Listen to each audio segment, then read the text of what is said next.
In the United Kingdom, Ireland, Australia and New Zealand, a betting shop is a shop away from a racecourse where one can legally place bets in person with a licensed bookmaker. Most shops are part of chains including William Hill, Ladbrokes, or Coral.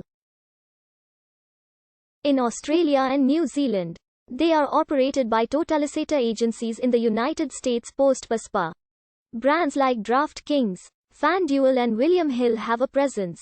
Betting shops include America's BetShop and Betfred. In 2016, there were around 9,000 betting shops located in the UK. The number of shops grew rapidly in the 21st century.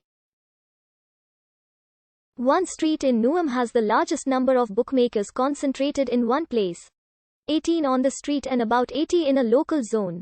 However, in 2020, during the coronavirus crisis, many betting shops closed permanently.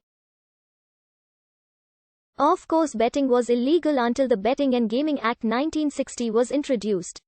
Although bets could be placed at a racecourse on any event, not just the races being held at that course, credit betting by post or telephone was legal because of a loophole in the law of resorting to a house for the purpose of betting was taken to mean physically resorting to the house rather than simply communicating with someone there.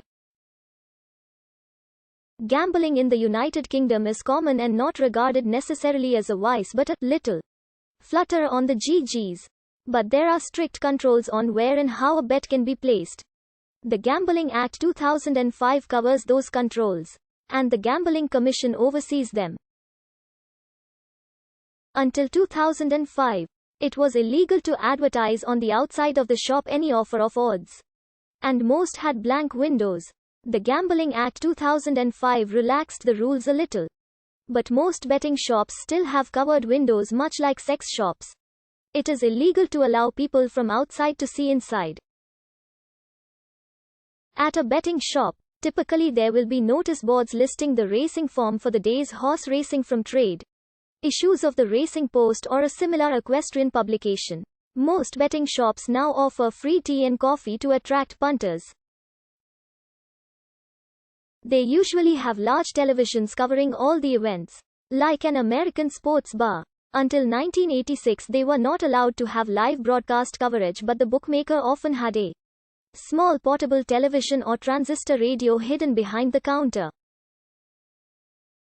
Because punters could not see or hear live coverage, some bookmakers deceived punters by claiming a different result from the actual one, or could otherwise alter the declared starting price.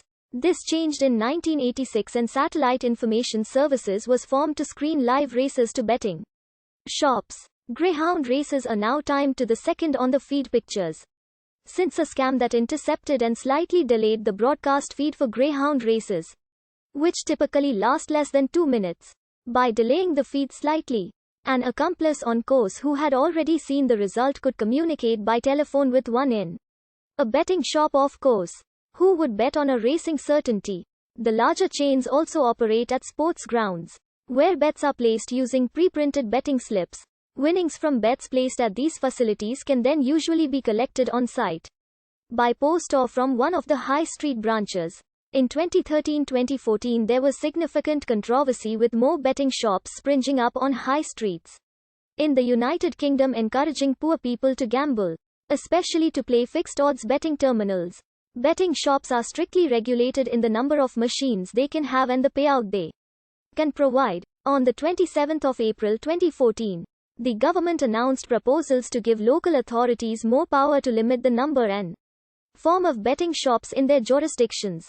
A £2 stake limit was introduced for FOBTs in 2019.